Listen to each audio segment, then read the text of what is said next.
Hello again, Reverend Claire here with Storytime number 2. I hope you've had an okay day.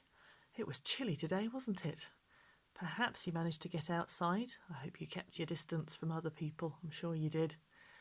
And that you're settling in a little bit to school at home or to having more people at home. Anyway, tonight we've got a story that I love. This is quite an old book by my standards, because it's older than me. It was published in 1968 and I found it in a charity shop when my children were little, and we always loved it. We like the quirky, slightly old-fashioned illustrations, and the story is just marvellous. So this is The Giant of Grabbist, written and illustrated by John Lawrence.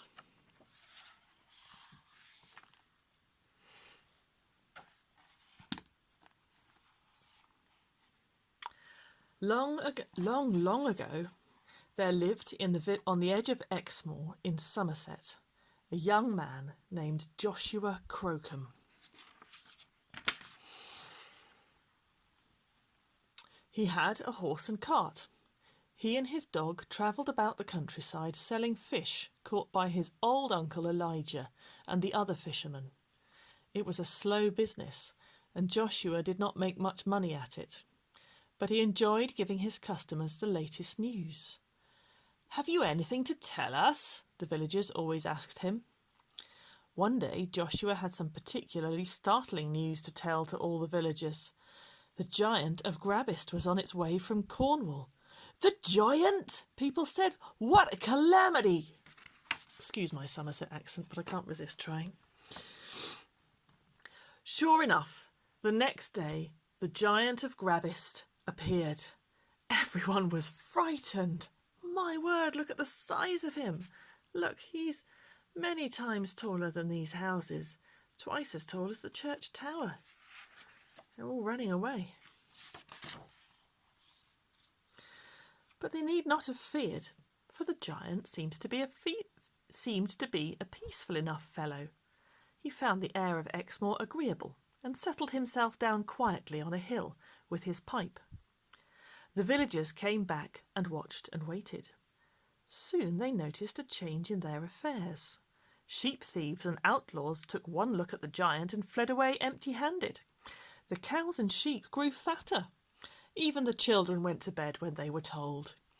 People began to think it was no bad thing to have a giant handy. Now they were worried for quite a different reason.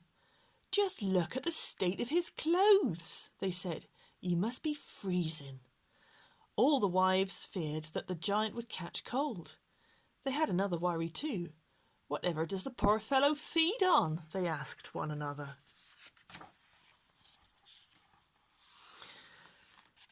Joshua Crocombe brought them the answer. The giant of Grabbist lived on fish. Down by the harbour you could see him take off his torn old shirt and shoes, try the water with his toes to test how cold it was, shiver a bit, and then wade into the sea. Look, it's going out beyond the harbour. Soon the fishing fleet learned to follow the giant. Among them was the leaky old boat, the Dorcas Jane, which belonged to Joshua's uncle Elijah.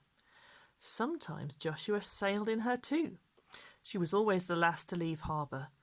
The fishermen's wives would say, "I hope there isn't a storm, or the Dorcas Jane will sink." Far out to sea, the giant scooped up handfuls of fish and showered them onto the decks of the fishing boats, eating his fill at the same time. Then he waded back to his hill on the moor, leaving the happy fishermen to follow in his wake. Joshua was never short of fish for his cart, even when it was winter. But the fishermen's wives worried all the more about the giant catching cold.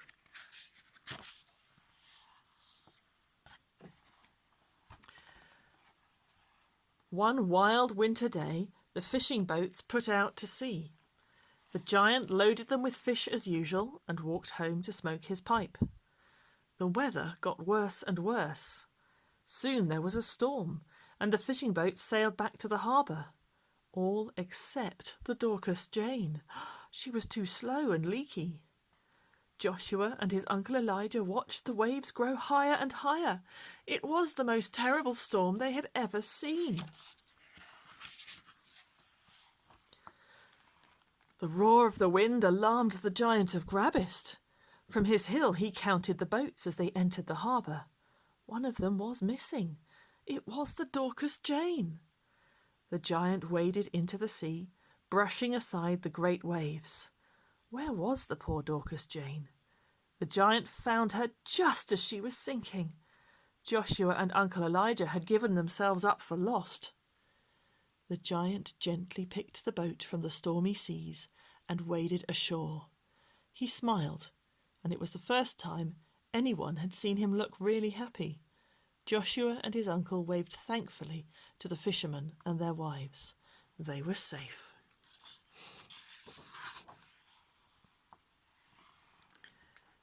The giant of Grabbist went home to his hill. The fishermen's wives felt that they had to do something to show him how grateful they all were for the rescue of Joshua and Uncle Elijah.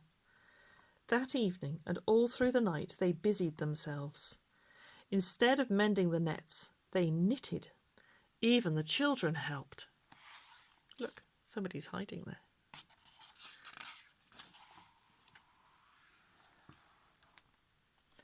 By morning, they'd used up all the wool that could be found and finished an enormous sweater. When the giant saw it, he fell to his knees in gratitude. He did not even notice that he'd crushed Joshua's cart to pieces. Then he put on the great sweater and smiled with pleasure for the second time, for at last he was warm.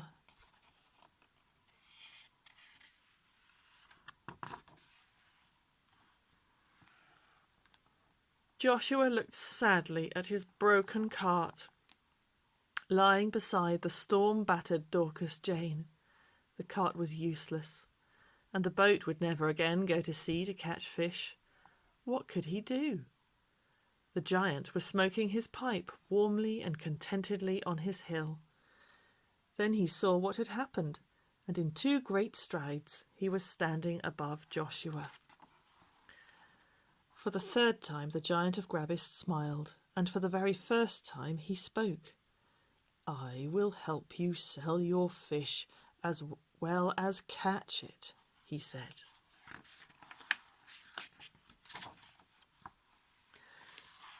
The next day, the farmers of Exmoor saw a strange and wonderful sight.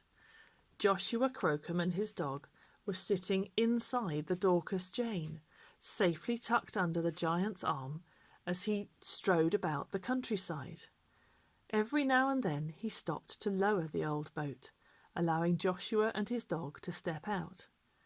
Joshua knocked on each farmhouse door, sold his fish, and passed on the latest news, just as he had always done.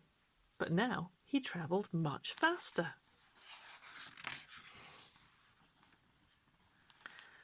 A new life began for Joshua. The farmers' wives were always happy to see him, and especially pleased when the giant waved to them and dried all their washing at the same time. Joshua sold so much fish that after a while he did not need to work so hard. He bought some sheep and built himself a small house beside one of the giant's great footprints. Uncle Elijah came to live with him, for he no longer went to sea. One day, the giant of Grabbist took Joshua to see all his customers for a very special reason. "Have you any news, Joshua?" they asked. "The giant of Grabbist is going back to Cornwall," Joshua told them. "Goodbye, goodbye," the villagers called out. When the giant of Grabbist walked away west over Exmoor for the last time, he took the Dorcas Jane under his arm to remind him of his old friends and of that terrible storm long ago. Bye-bye, giant of Grabbist, and good night. I hope you enjoyed tonight's story. More tomorrow.